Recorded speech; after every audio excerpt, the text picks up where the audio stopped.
Horizon campers, and in this video we're just going to take you through what we've been doing on Bessie through the winter. We usually take Bessie off the road at the end of October to allow for winter maintenance, and thought we'd just show you around, show you the sort of jobs we're doing on her and what we're doing to get her ready for the 2020 season. So let's go and have a look at some of the things we've been up to over winter.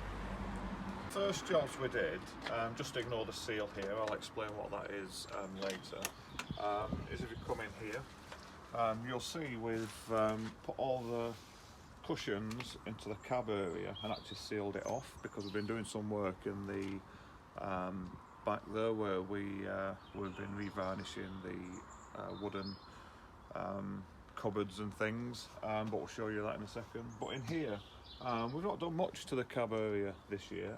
The only thing we have done, and it's down there under one of them panels, you can see the panels off if you have a look. We had a problem where the water jets were squirting water up the inside of the van and flooding the footwells because the pipe had come off. So we've secured that, so that's all sorted and fixed now. So if we go into here now, this is where most of the work's been happening through winter,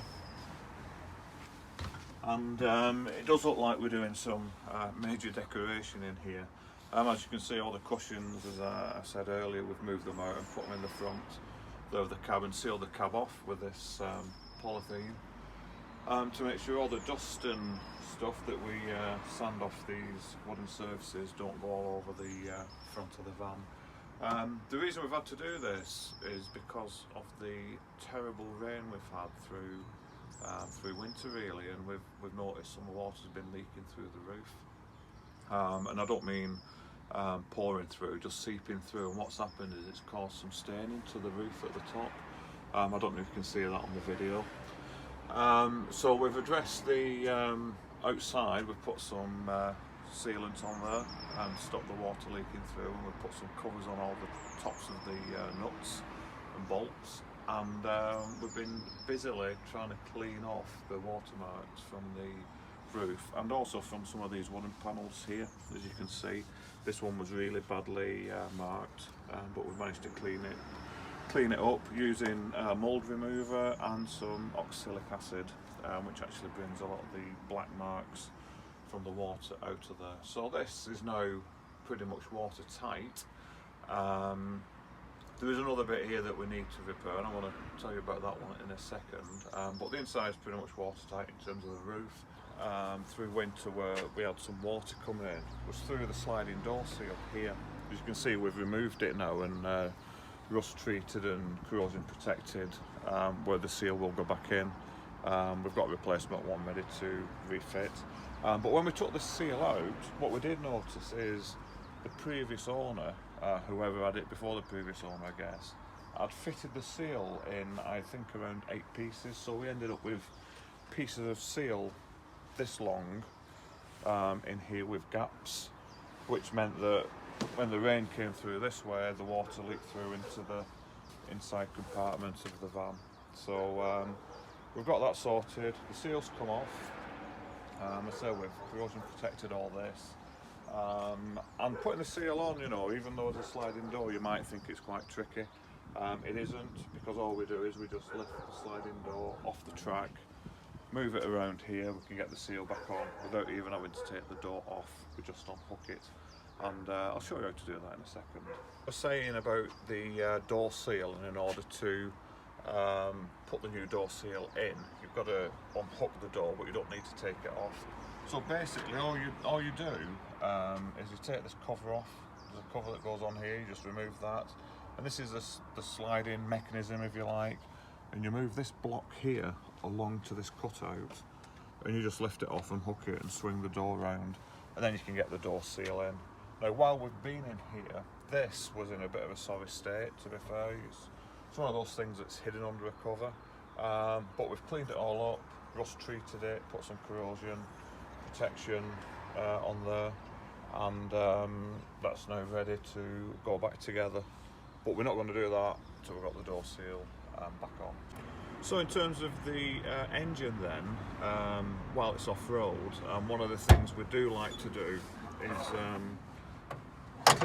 clean it up, clean all the grime that builds up in there out of the engine, and obviously do a service on it, change the oil, check the spark plugs, do the valve timings and the valve gaps, and change the fan belt, the all important fan belt here. We always make sure there's a new fan belt on.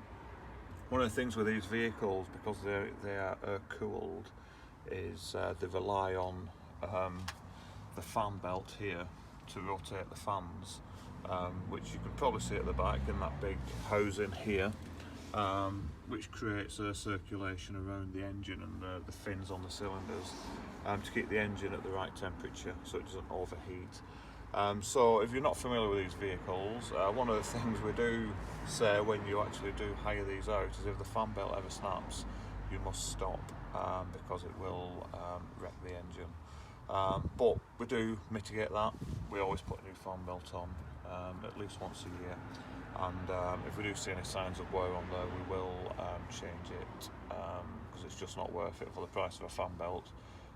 It's just not worth the risk of having a worn fan belt on there. So yeah, so the engine's all done, all ready to go. We change the air filter as well on there. So we do a full service on that, make sure it's running nice and smoothly. So the other thing we did through winter, we started to notice that the handbrake wasn't holding as it should. So we thought we'd investigate that, see if we can improve the handbrake's capability. They're not the best handbrakes to start with. So we stripped it all down, took the brakes off to have a look, see what the problem was. And when we took the brakes apart, actually there was quite a bit of brake pad left, but the drums were badly skewered. There was quite a rim on there. So we put new drums on, got a new brake rebuild kit, put all that on, so it's got new pads, new drums and all the new parts in there that make it work. Put it all back together, and then we then discovered that the near side handbrake, when we put the handbrake on, wasn't working. So stripped it all down again, only to find that the brake cable had seized inside. So we've also replaced both brake cables on here now, so the brakes now on the back are set up perfectly. Now the other thing is, when we took the wheel off, we always make sure we're clean around everywhere. So we cleaned all this out here, and we noticed a load of corrosion up here in the wheel arch. So while we had the wheel off doing the brakes, we've repaired this. We've chopped all the rust out of there and welded in a new piece, and repainted it all, so it's all nice and smart and clean in there now. Now, one of the problems with owning a 41-year-old camper van really is corrosion, and we do now have a little bit of surface rust appearing on this van. If you look along here, along the gutters, this is really typical of these vans actually. This is where you do start to see the corrosion happening. What we're going to do over the next few weeks, now it's getting a bit warmer, we'll get all this sanded down, and then we'll get it repainted, corrosion protected and repainted, so it'll look nice and smart for the new season. So that's it, that's the work we've done on Bessie over winter. She'll be ready to go at the end of March. So we do look forward to welcoming our customers that are going to hire her and take her away for a week or a long weekend. Now, you may have noticed in the background, you may not, we have another vehicle here, undercover. This is Olive. She's our VWT2. She's 1978, and we bought her probably 3 years ago now, and she's you know, she's in need of a bit of TLC. You'll see in the pictures on the website as work in progress. We have been busy during the last year, so we've not had time to get to it. But what we're going to do is make another video of this van here, and showing you how we're going to go about getting it back on the road and restoring it and making it back to its former glory. So I hope that'll be of some interest to the VW enthusiasts. The next video we will probably do, and you'll find it on our channel,